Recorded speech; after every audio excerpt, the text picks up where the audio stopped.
Muchas gracias, señor presidente del Foro de Presidentes, doctor Gustavo López, señor director ejecutivo, doctor Carlos Andrés Vanegas, querido hijo Iván Jr., empresarios del Foro de Presidentes, queridos amigos, aquí esta mañana encuentro a tantos cercanos a mí que veo en el contraste conmigo que a ustedes sí no les pasa el tiempo. Están mis compañeros de las aulas universitarias y tantos otros protagonistas de nuestro país que he visto, he sentido inteligencia, calidez a lo largo del país. Yo realmente me había refugiado en la comisión segunda, considerada una de las comisiones estándar, porque ya empezaba a visualizar el horizonte de la tarde, casi que en el signo de, de nuestra eh, aceptación, de pasar por la vida y por el tiempo y estamos resignados. El signo de nosotros hoy es la resignación, lamentablemente. De pronto de ahí me movieron, me encaramaron en este tema de la presidencia del Congreso, en un tiempo en que trata de despreciarse a veces la excepcionalidad. Cuando eso pasa, la sociedad entra en crisis. Eso nos enseñó William Chris, Nacho respecto a la primera año, donde trabajaba todo. Y ciertamente la institucionalidad sí hace parte del patrimonio de estos 200 años. Y si nosotros no le damos su peso, su valor, tendríamos algo distinto a lo malo de hoy, que es lo que podemos considerar peor. Aquí hay retrasos. Pero yo valido en el ambiente la buena voluntad, el que nos une. Le decía yo al presidente, lo que nos separa es el cómo. Entre otras cosas, hay que validarle a la iniciativa de este gobierno el tiempo de la reforma. Dentro de nuestra aceptación, se nos habían olvidado. Hace 30 años no hacemos reformas de fondo. Yo fui, por ejemplo, el ponente de la ley 142 de servicios públicos. Y por supuesto, ya ha caído, por ejemplo, y varias generaciones que no pudieron mandar a secciones a la ley. Mientras nosotros vemos cómodamente el escenario, varias generaciones de estos paisanos tenían que pagar primero el recibo de la luz.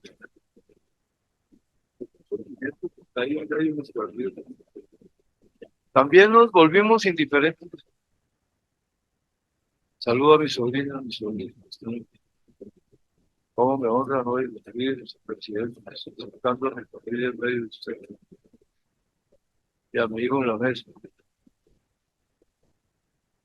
Ese carácter superior de la inmortalidad de nosotros, que son los hijos, son los que animan la existencia y los que no nos permiten ausentarnos de su destino. Yo, créanme, estoy consciente del tamaño, de la importancia de que está hoy aquí en esta tierra. Por eso debo ser como trato,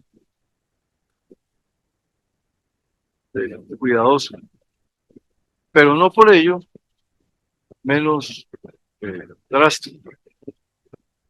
Yo, a lo largo de 50 años de mi carrera política, y siendo la tercera generación de mi familia en el Capitolio, que por cierto es motivo de orgullo para otros, motivo de señalamiento como si eso constituyera una circunstancia negativa.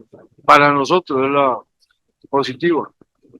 Soy la tercera generación de los NAME del Congreso y la cuarta la estoy preparando ya.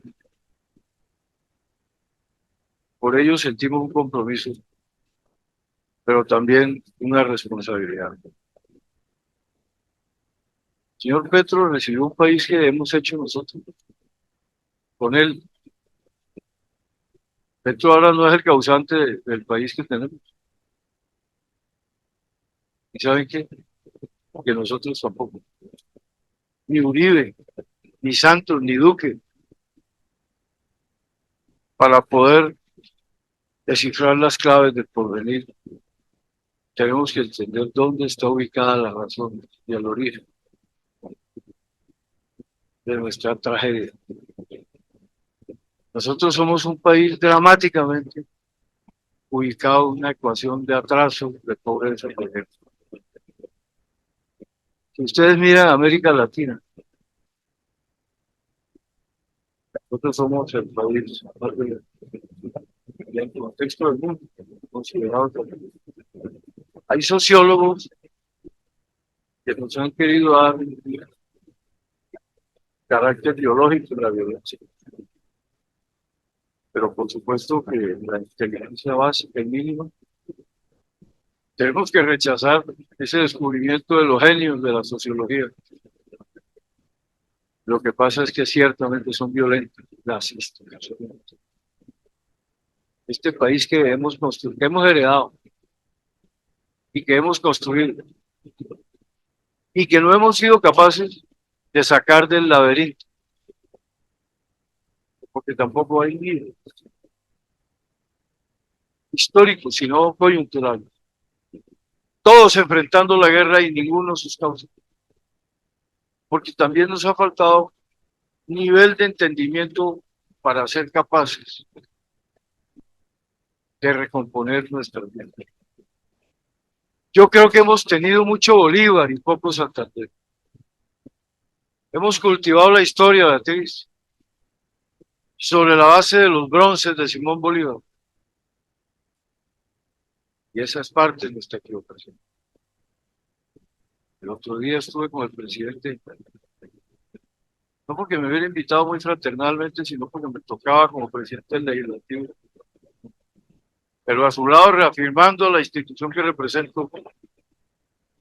Y en la batalla de Boyacá hay un gran monumento que creo que regalaron los alemanes arriba del mundo.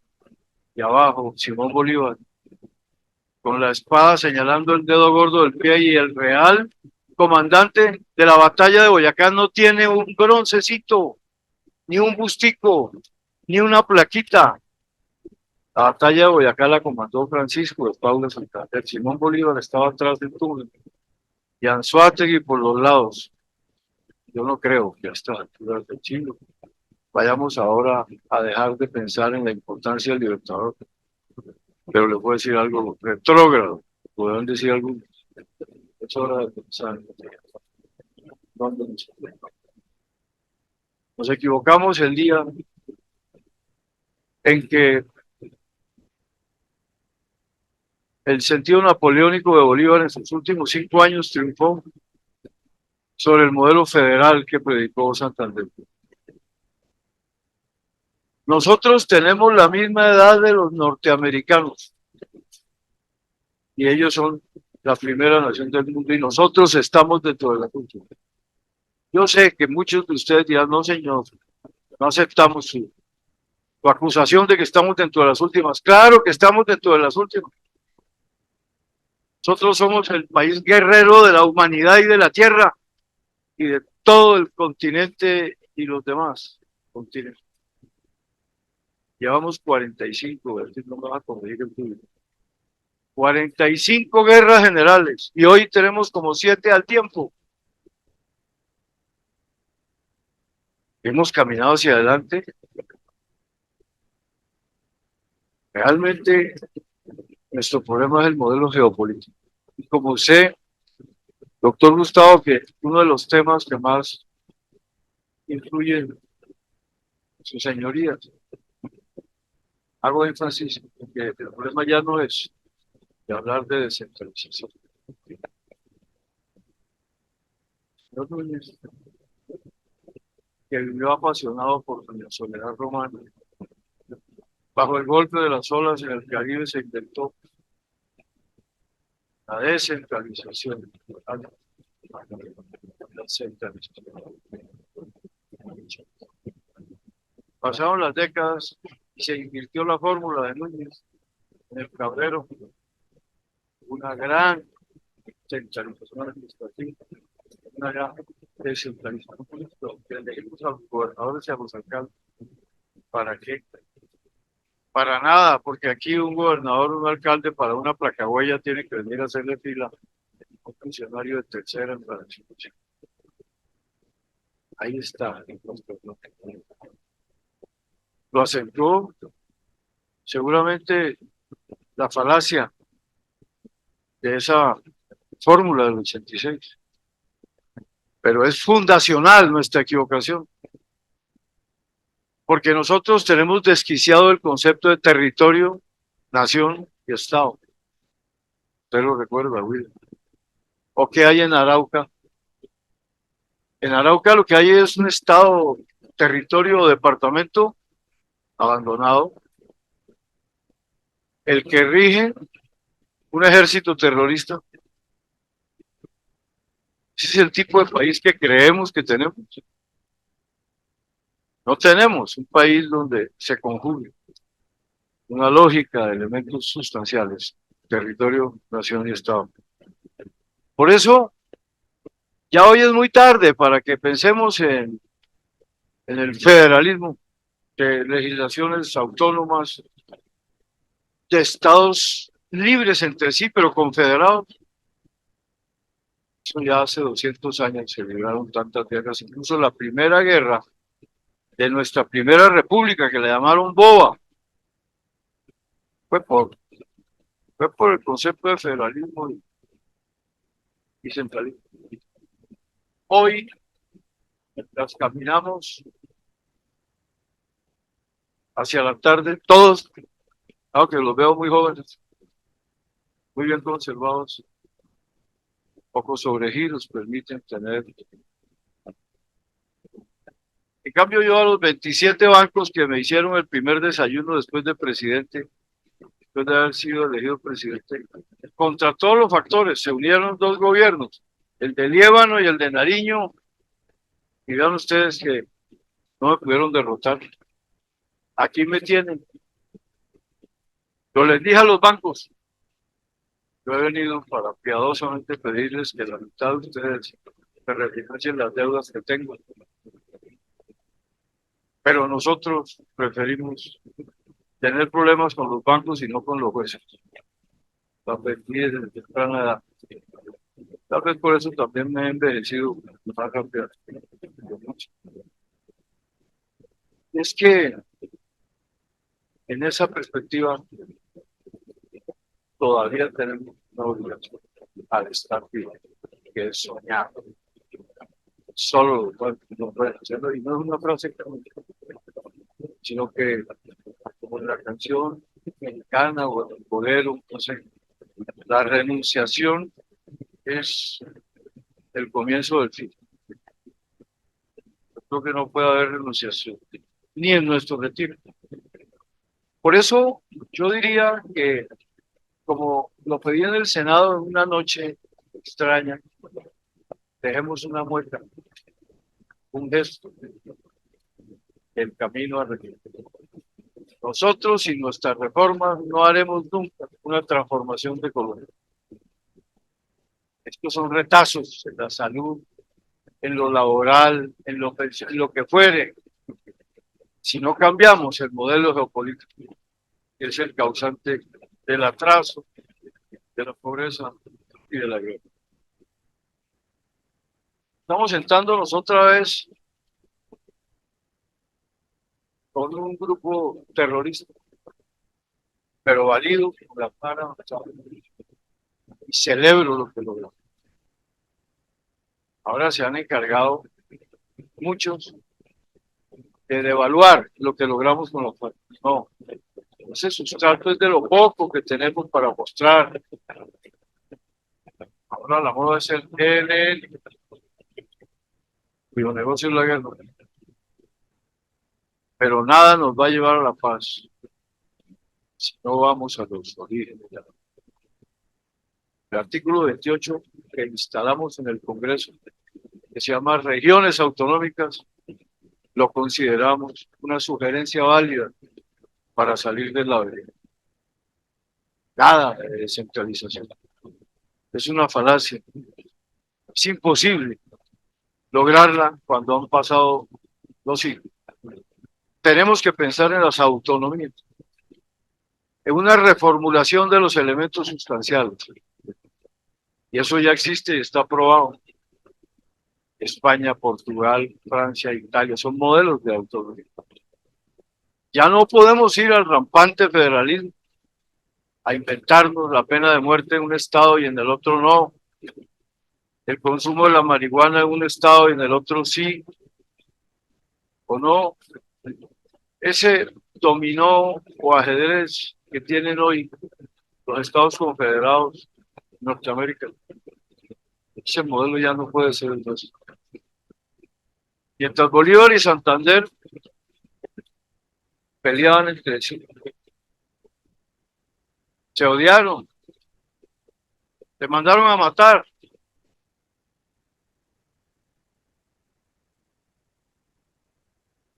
A Santander lo sentenciaron al fusilamiento. Y la señora Ibáñez Juárez fue a rogarle al Libertador con lágrimas que él había sido su primer amante, que le perdonara la vida a Paula de que estaba enamorada. Y Bolívar le perdonó la vida a Santander. Y después lo mandó a las mazmorras de San Fernando o a alguno de esos castillos. Y después Santander se fue 3 años saltando de región en región en Europa, reconocido como un gran estadista. Cuando volvió, ya Bolívar había caminado al ritmo de los mulas hacia Santander, pero ya no luchó por un modelo de autonomía. Y así nos quedamos 200 años. Iremos hoy en el Metropolitan Club. Muy difícil. Yo he aprendido de verdad que entre los hombres no hay nada imposible, salvo para los que no creen en Dios, como figura, sustancia, esencia, como fuere. Pero, ¿por qué nos vamos a morir como llegamos? ¿Por qué no vamos a dejar siquiera un camino labrado, una huella, para salir del atraso, de la pobreza y la guerra? Busquemos entonces varios caminos, pero uno de ellos ya está trazado por un Congreso que muchos han querido muy poco. Ahora lo quieren más porque han visto en peligro la institucionalidad. Entonces, ya nos miran con un poco más de benevolencia. Yo les pido que nos quieran. Yo les pido que se den cuenta de que nosotros somos el espejo de la sociedad, como tantas veces se ha dicho. Que a la sociedad no le gusta mirarse al espejo. Ahí puede haber tanto bandido como hay bandido por fuera, pero ese no es nuestro signo. Los hombres son los que se equivocan, no la institución.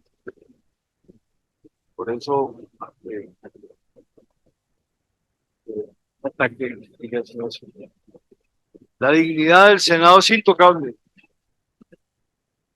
Si esas instituciones, que es lo que nos queda, para reformarlas, no las dejamos sólidamente instaladas en nuestra sociología política y cultural, esta será una nación que podrá ir fácilmente en caos. Yo le decía al presidente colombiano,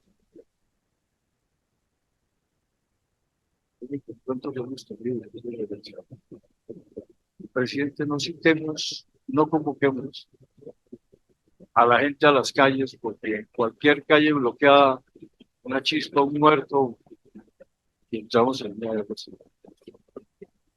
Aquí están dadas unas condiciones terribles, que además se van a acentuar, porque lo que no nos ha llegado, pero que ya sentimos que se hace, no es solo la desaceleración económica, sino una recesión.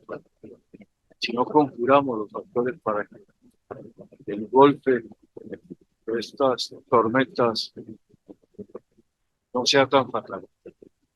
Esta tarde tenemos un foro del Congreso que hemos convocado.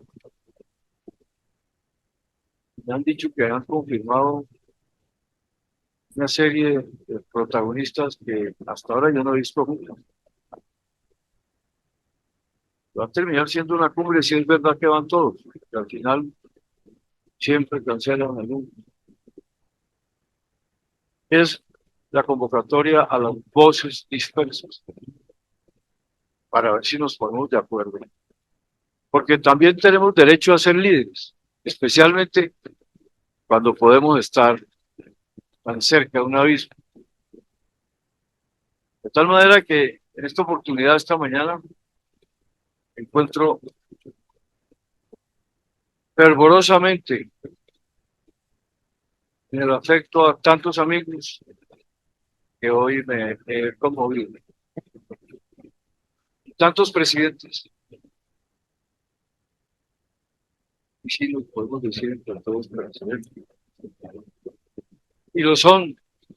Presiden sus causas. Y yo he venido a decirles, ¿podemos acaso defender el tipo de país? O es de seguir diciendo que no nos tenemos que decir qué tipo de país queremos vivir. Podemos cambiar. Esta violencia tiene atada nuestra historia.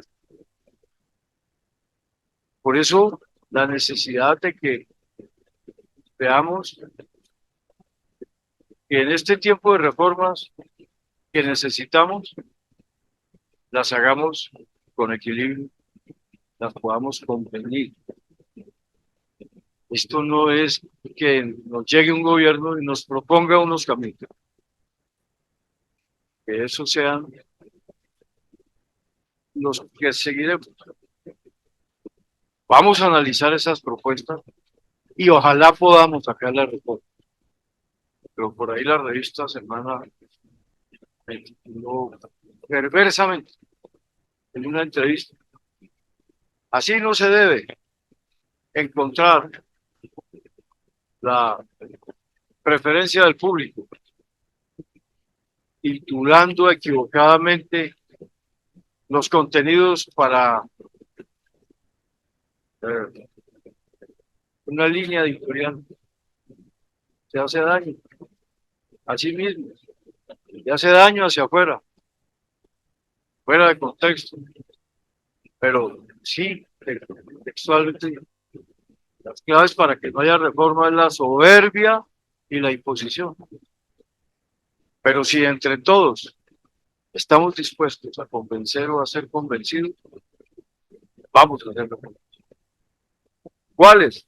Las que vengan, las que deban ser, las que no vayan a impactar negativamente buscando lo mejor, no alcanzan lo bueno. Pero, por ejemplo, nosotros no vamos a dejar de hacer eso. Lo digo atrevidamente porque yo no soy el Senado, sino el presidente. Y esa será una decisión del Senado, del Congreso. ¿Por qué? ¿Porque tengamos compromisos con las EPS? No, sino porque llevamos en la memoria nuestra historia, conocimos la evolución de estos procesos y el marco de asegurabilidad. No lo vamos a derribar. Vamos vamos a limarle las uñas también. Muchas equivocadamente han concurrido a su liquidación, pero el concepto de la asegurabilidad y el marco que hemos logrado no podemos ahora llevar. Tenemos que replantear la ejecución de recursos de promoción y prevención para que el siniestro no sea el negocio, porque aquí puede ser solamente un negocio. Tiene que serlo para que sea sostenible, pero no puede ser eso antes que lo otro. Servicio público de la salud, que entre otras cosas es reconocido, y lo saben ustedes, como uno de los más avanzados del mundo. Entonces, lo poco que hemos avanzado, no vamos, pero vamos a hacer las reformas, vamos a fortalecer las IPS, o de pronto no hacemos ninguna reforma, que sería algo malo que nos suceda. Es que las cosas se queden como una foto. Lo pensional también tenemos que pensar. Ahí viene de la Cámara caminando hacia el Senado la salud, y del Senado hacia la Cámara la pensión, el tema pensional. Vamos a revisar.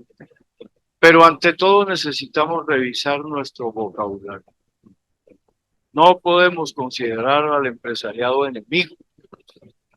Tenemos que entenderlo con orgullo a quienes han logrado salir adelante en medio de esta selva de contras.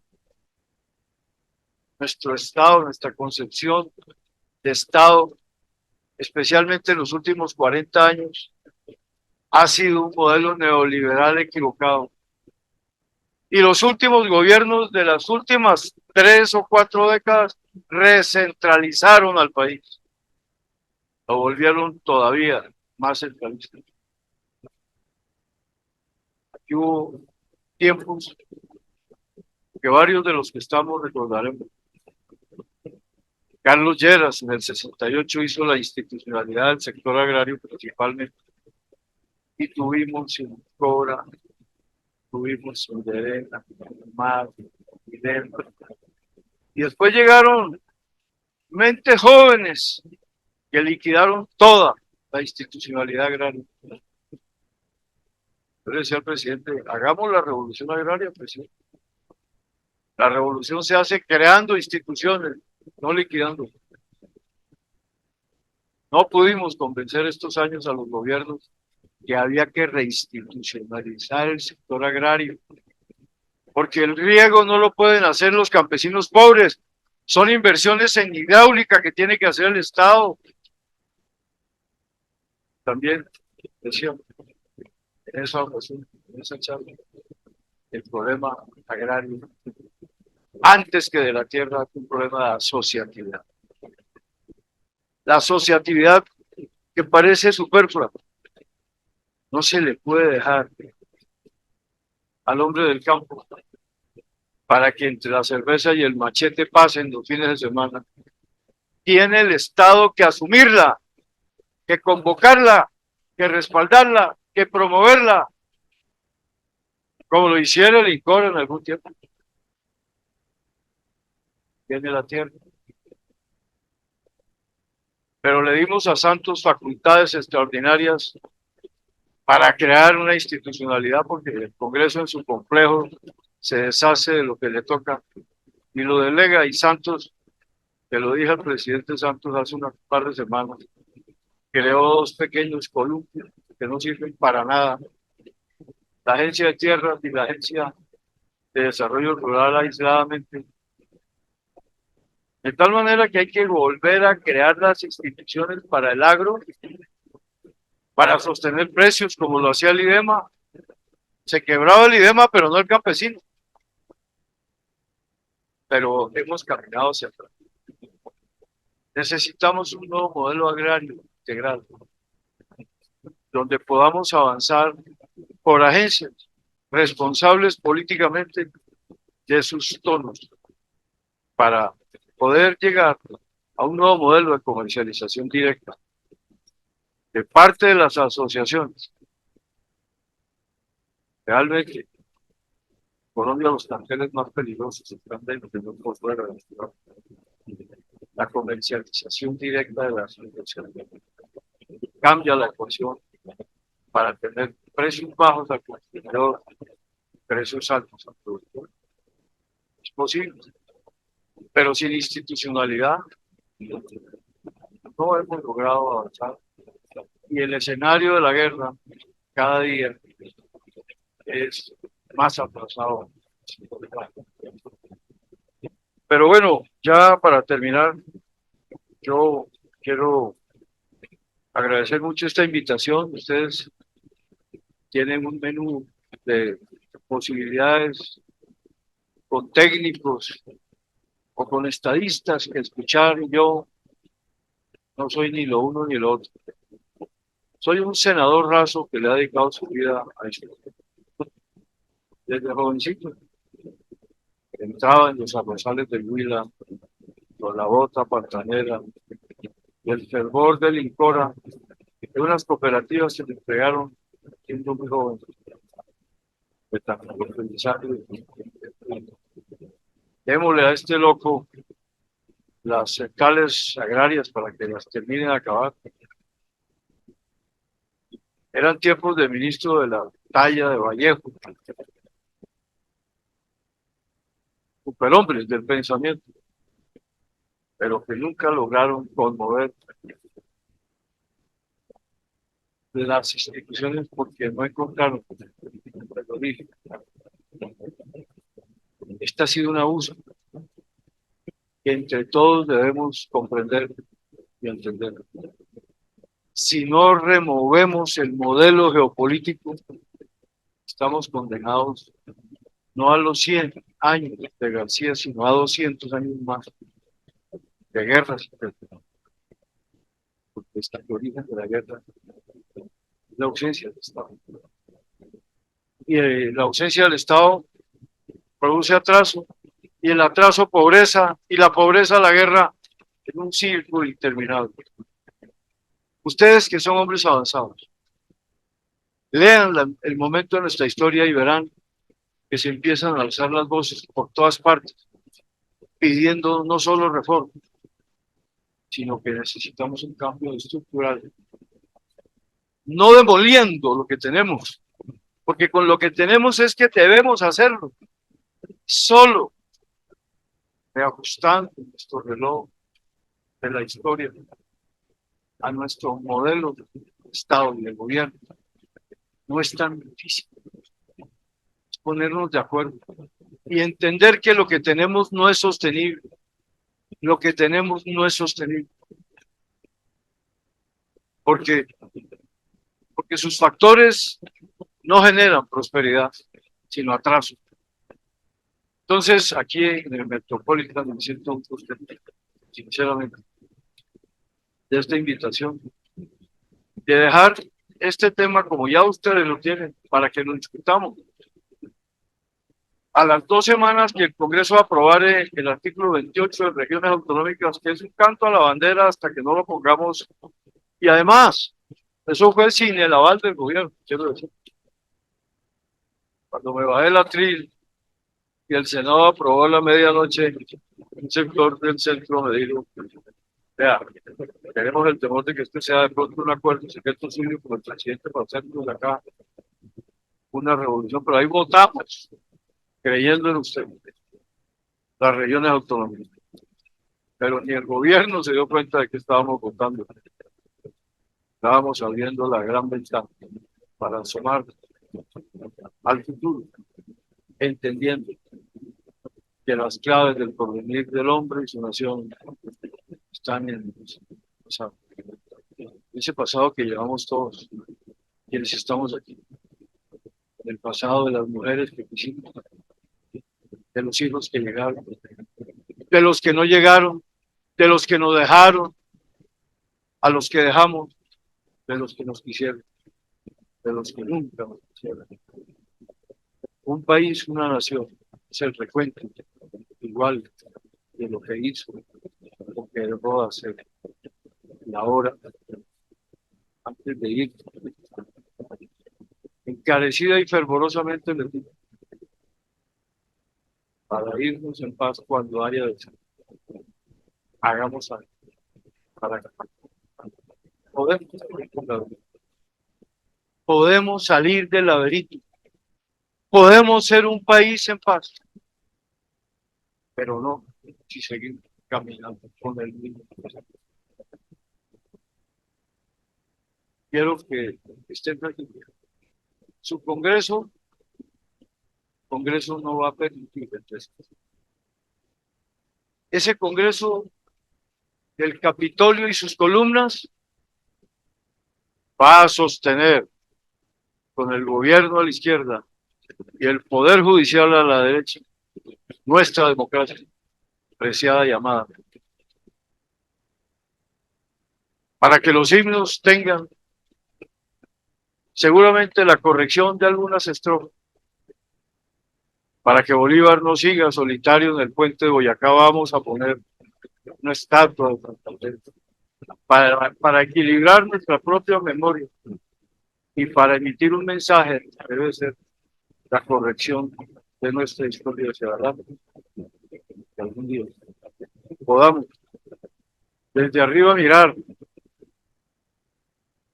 a nuestros sucesores, tomar un sorbo de café en el Metropolitano, en medio de la reconciliación, de los cambios y de la estructura de un nuevo país que definitivamente deje la guerra para mirar el esplendor del sol de la paz.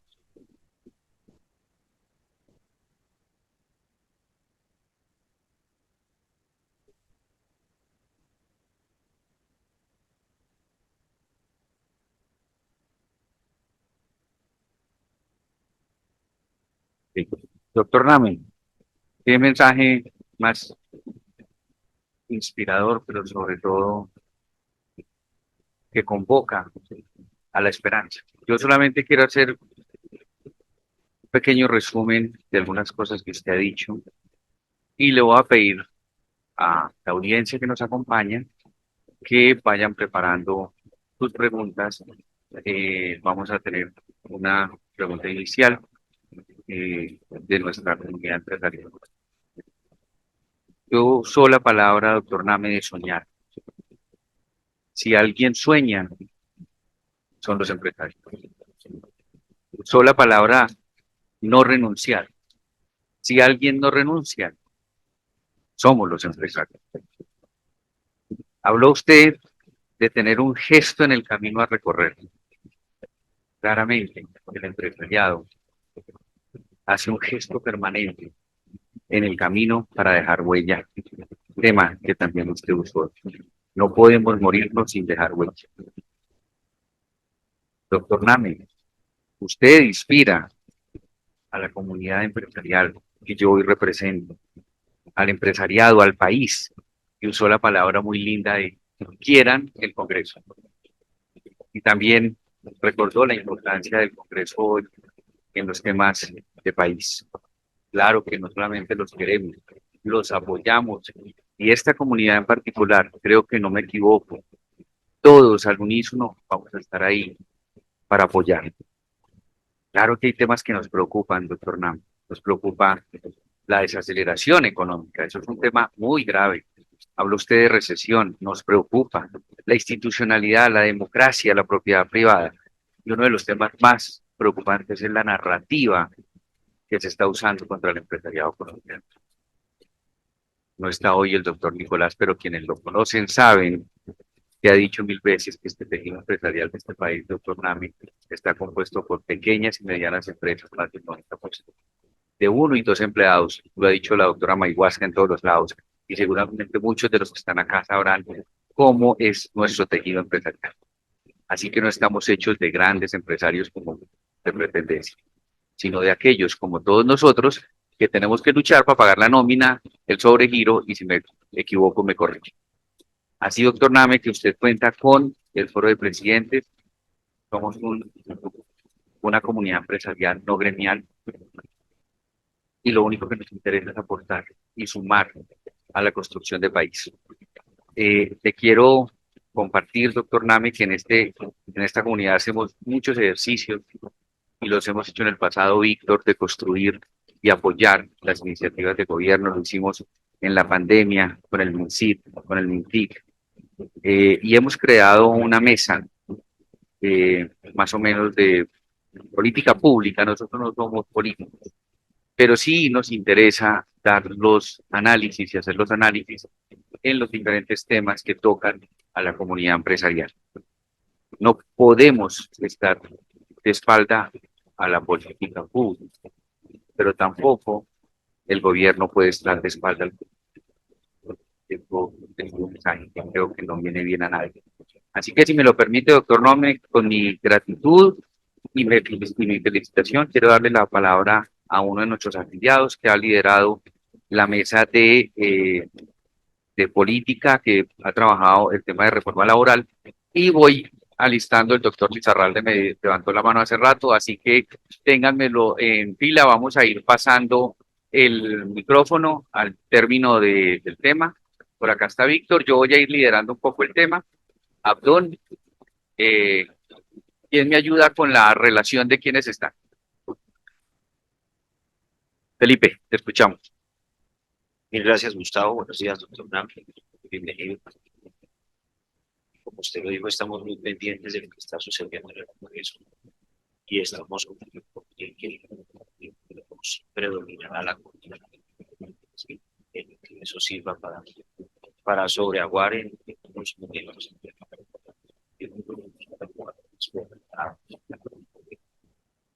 Tenemos de varias reformas, grandes, medianas, pequeñas. La reforma tributaria no nos dio del todo un buen sabor en el sector empresarial, ustedes lo saben, y ahora viene el turno de las otras tres reformas del corte social.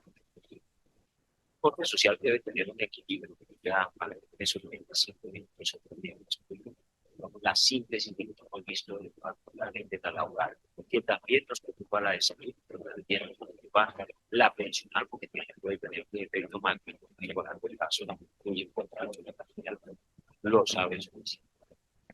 La reforma laboral tiene tres dimensiones en las que hemos estado y algo preocupados con las ponencias que se han. La primera de esas dimensiones es la contractual. La segunda de esas dimensiones es la regulación de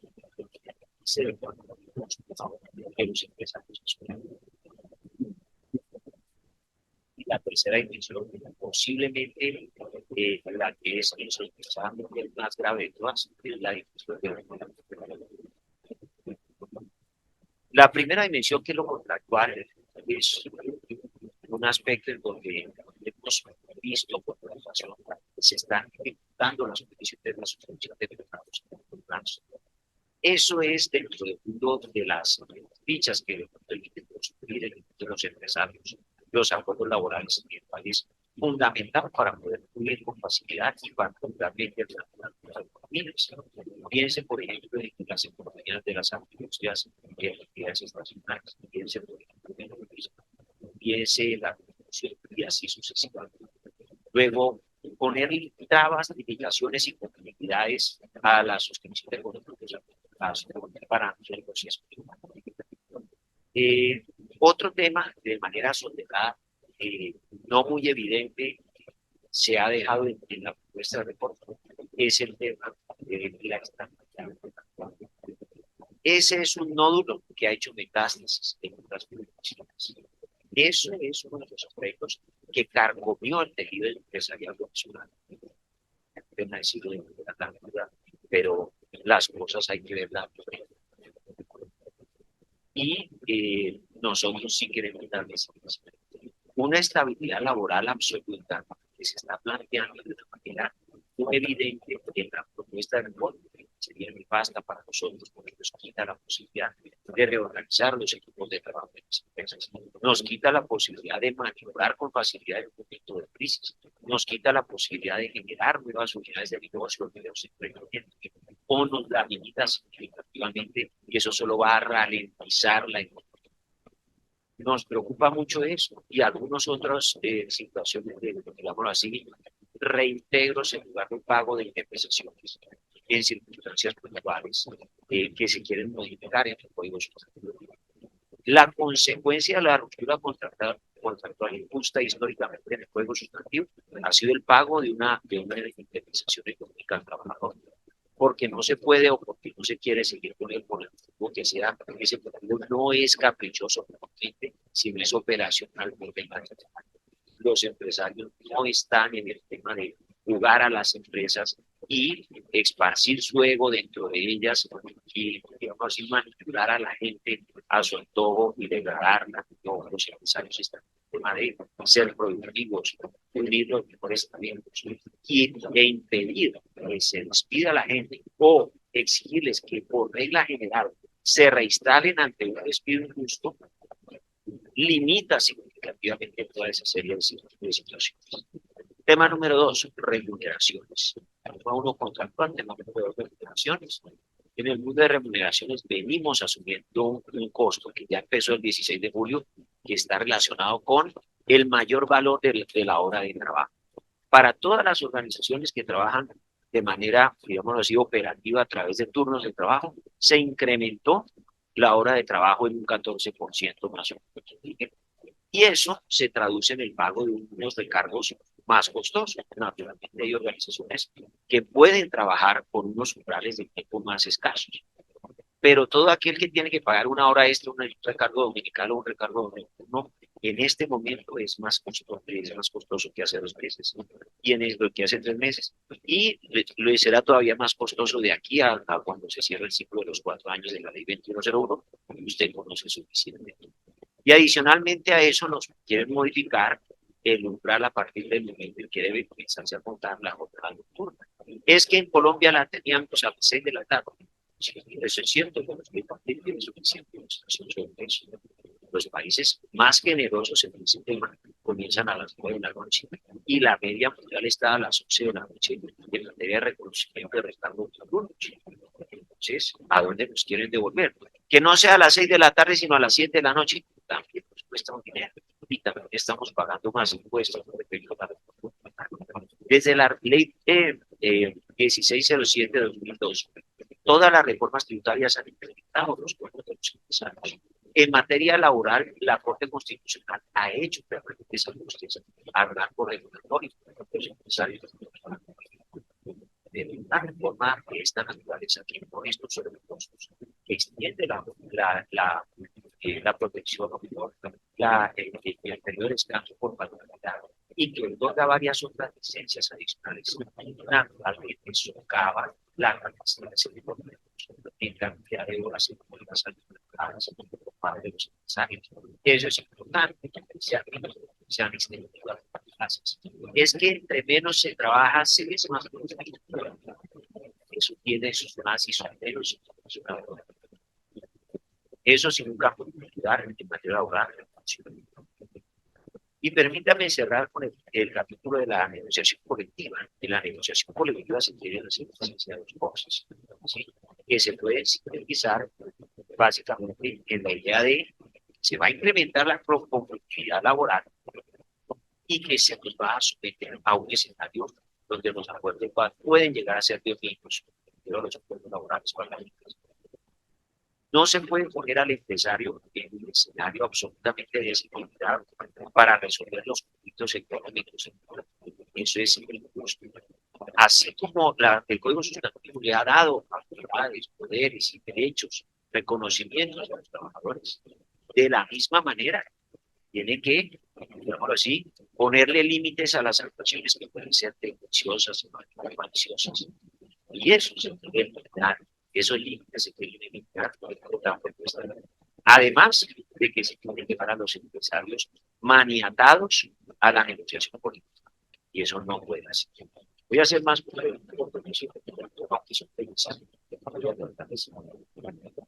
hay 19 modificaciones profundas al derecho de huelga. Voy a rescatar, por ejemplo, por vía de referencia, el hecho de que la huelga hoy está limitada a 60 días y se quiere demorar en términos de 60 días. Ustedes se imaginan una huelga en la cual el sindicato puede estar parado en la puerta de la empresa, del Ministerio de Trabajo, la empresa hasta que se resuelva el conflicto con el colectivo. Pues naturalmente eso les da la facultad si llegaran a querer, pues, de poder quebrar a una empresa. Así dicho en esas palabras. Y el límite de los 60 días en varias ocasiones en la historia laboral colombiana ha sido, digamos así, el partidor a partir de que lo lleve a la necesaria convocatoria de un tribunal de arbitraje laboral, que debe seguir siendo obligatorio y no voluntario de los trabajadores, pues como está proponiendo la reforma. Las huelgas ilegales deben tener consecuencias. No puede ser que le hagamos a los sindicalistas que se han comportado de manera incorrecta, que han incluso llegado a dañar maquinarias que para que ellos se queden sin consecuencias, no puedan ser retirados de la empresa por efecto de esta. Eso es muy delicado. Y el tema de la mesa unitaria la negociación unitaria de trabajadores, lo que propone es que todo sea es que todo sea negociado por los grandes sindicatos. Y eso también nos parece complicado y visibiliza las necesidades de que tengan contexto en las pequeñas empresas que, oh sorpresa, ya se dijo, son las preguntas. Con eso dejo expuesto lo que más nos preocupa y le agradezco mucho por haber escuchado esto.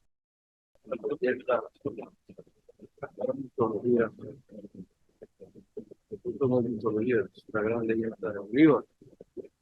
Y a mí me parece, sinceramente, puede parecer algo, doctor Rubén Darío, un punto ornamental, hablar de una estatua de General Santander en el puente de Boyacá, pero eso tiene la emisión de un mensaje profundo.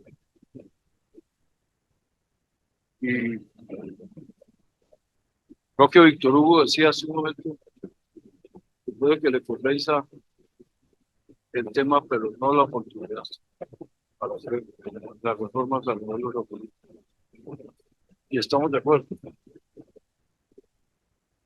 Pero ya tendremos que llegar más adelante. El Parlamento de un tiempo no hace una reforma de un modelo político enteramente. Pero si no caminamos hacia allá, ¿cuándo llegamos? Yo tampoco sería partidario ahora mismo. Y además no lo vamos a aprobar. Pero Hugo, eso es decapitarnos. Para que haya paso a una Asamblea Nacional constituyente, tiene que pasar por el Congreso. En tiempos de Gaviria, como había ausencia de legislación, pues la cosa tuvo un avance importante. Pero la Constitución del 91 no produjo los efectos de avance que necesitábamos. Le pongo solo un ejemplo.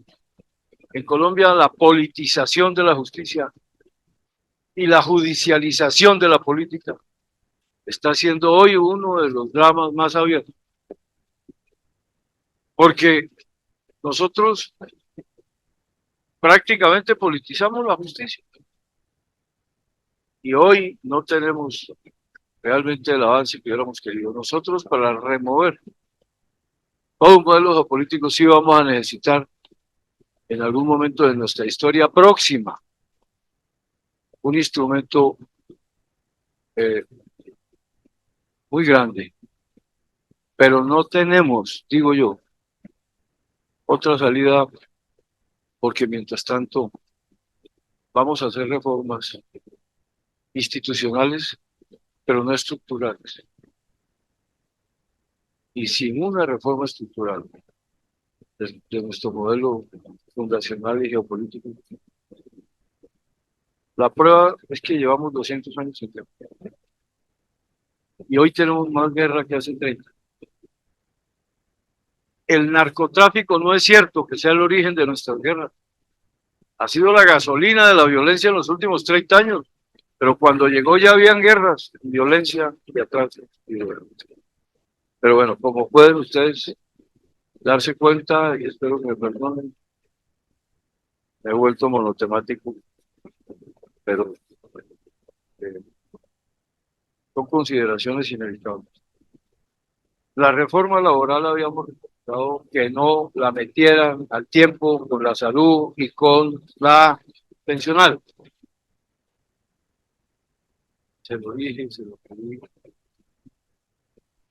pues metieron la reforma, a gloria, listo, ah, pero bueno, tiene una complejidad mayor que todas las demás reformas. Yo espero, si no hay terquedad, soberbia y mal lenguaje y desentendimiento, que podamos hacer la reforma de la salud y la pensional. En la pensional no estamos tan lejos. Y en la salud, que se olviden que vamos a liquidar las EPS. Y no lo digo como presidente del Senado, porque sería un absurdo invadir las decisiones de mis colegas. Lo digo como senador raso. Pero tampoco podemos dejarlas como están. Vean, señor presidente, mucho el dinero que se ha perdido en promoción y prevención. Algunos de ustedes lo han llamado para prevenirlos como diabéticos, en mi caso. No, la tendencia en búsqueda del siniestro que vuelve mucho mejor negocio. Pero yo quiero aplicar a esto más un concepto para que no sea objeto después del regaño de Gaviria, que está aquí delante de mí, que es todo un pensador. No ha habido mala voluntad. Estructuralmente, yo creo que en la salud ha habido un gran esfuerzo, una gran inversión y un gran avance. Pero tenemos que mejorarla porque no llega a tiempo y no llega a donde debe llegar y porque tenemos que ajustarla. Pero entonces, si no la hacemos, se queda como está y es inconveniente. Tenemos que hacerla para mejorar, pero no para liquidarlo. Entonces, todo esto es nuestro detenido análisis. Doctor Mauricio, usted hablaba del tema de las mujeres. El primer paso en la salud en Colombia es el rescate de las EPS, porque están agonizando, ¿vale? Eso hoy lo vamos a ratificar en el Congreso del Gobierno. Si lo que quieren es matarlas, díganoslo. A ver, pues a mí el ministro de Salud me ha dicho lo contrario, el director de la ADRES y todo eso. Necesitamos pagarles el rezago o van a terminar eh, muriendo por la vía de la inanición. La primera reforma de la salud es rescatarla. O vamos a tener un colapso y una rebelión social cuando la gente se muera por falta de atención. Vamos a ver si el gobierno lo entiende. Hemos hablado, convenido y esperamos primero el rescate del adeudamiento para recuperarlo. Y por supuesto, querido doctor Linero, querido notario, también nosotros son mis amigos. Yo cuando él debe ser presidente del Congreso, para poder ser presidente, voy a felicitar a esta asociación de presidentes, al foro. Ah, ¿ya? Ah, bueno.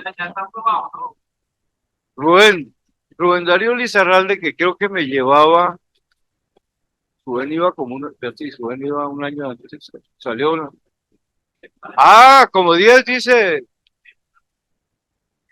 en la Javeriana. Rubén Darío Lizarralde, el grande. Rubén, sabemos de todas esas revoluciones agrarias como conocedor que eres del sector. Lo pudiste escribir ahorita al hablar de asistencia técnica, de los temas del riego. Todo lo que desapareció.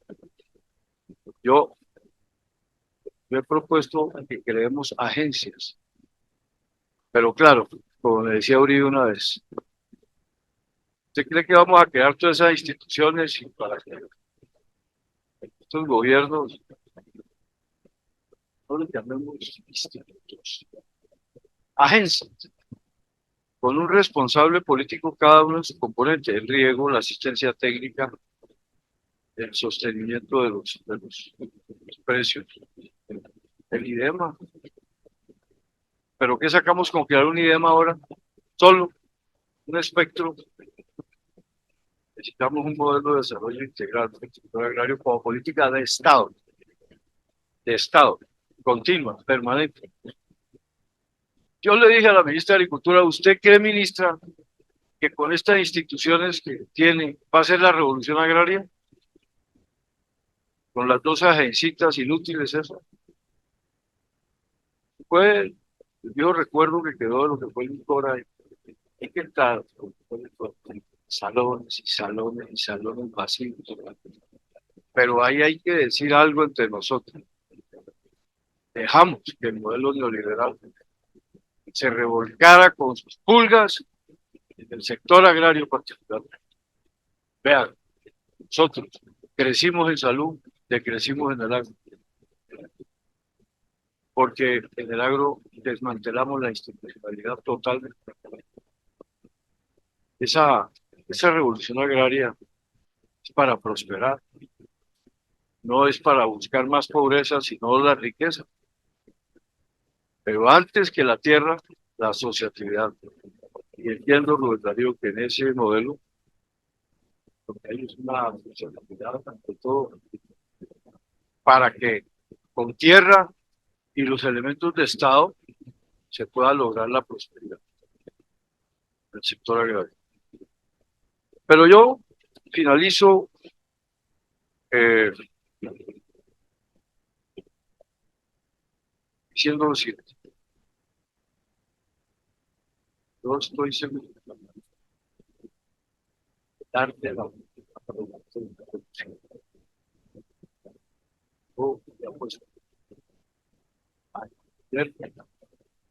entre los diferentes.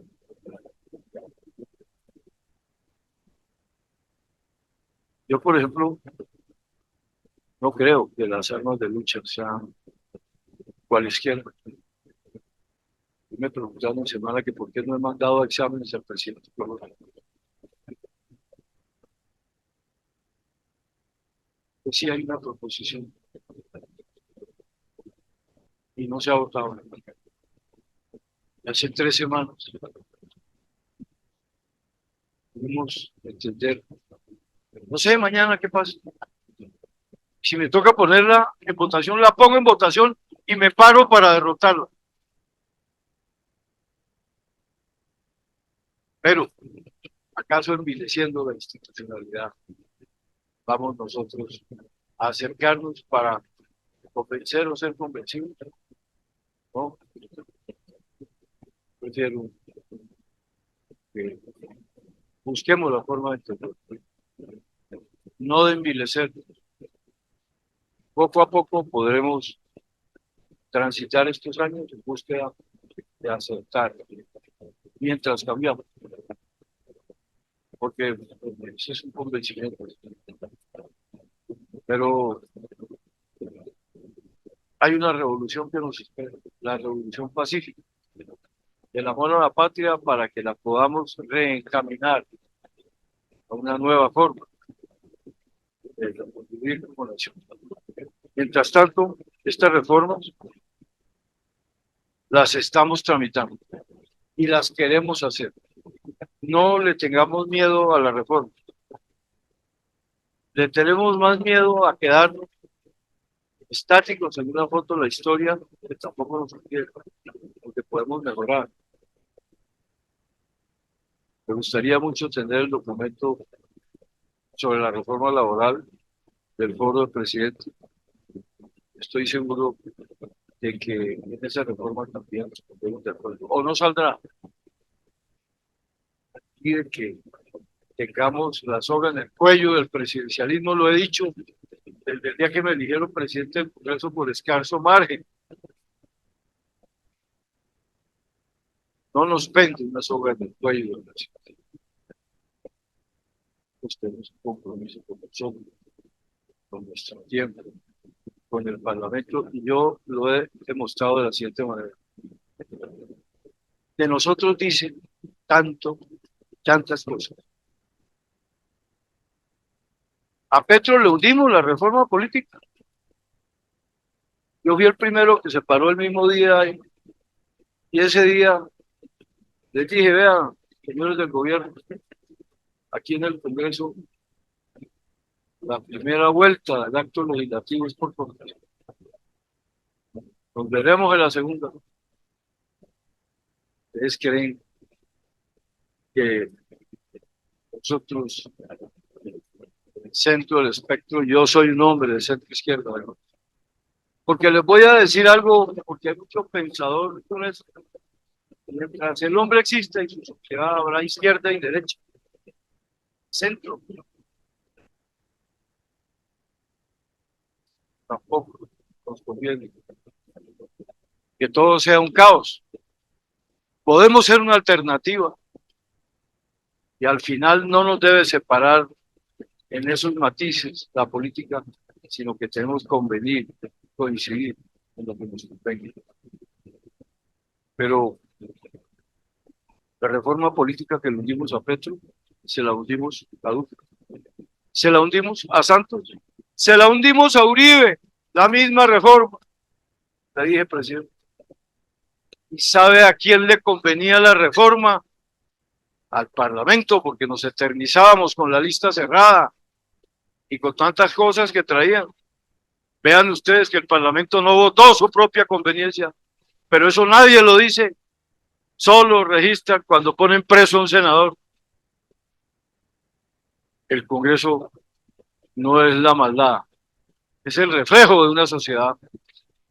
De pronto, en una distorsión en su propia elección, porque infortunadamente al Congreso en gran parte lo eligen los gobernantes, comprando los votos.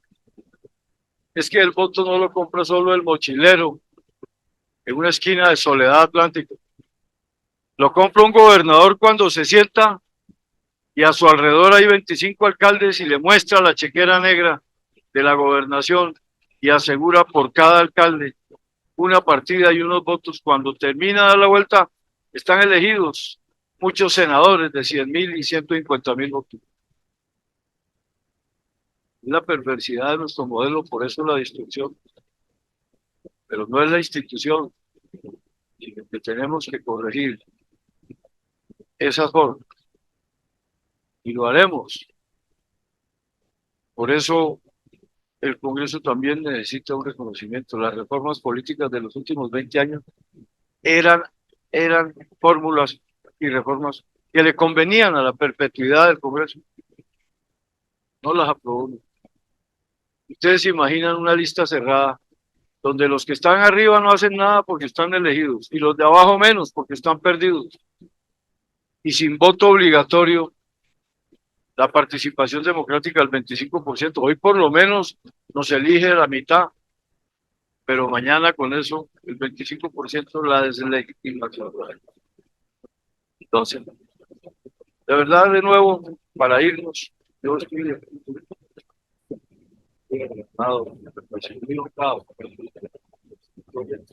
espero que tengamos unas nuevas, de pronto para temas específicos. Yo pueda informarles cómo vamos avanzando en las cosas. Los quiero invitar prontamente a los foros presidentes, a uno de los foros que hoy empezamos, el foro sobre vivienda.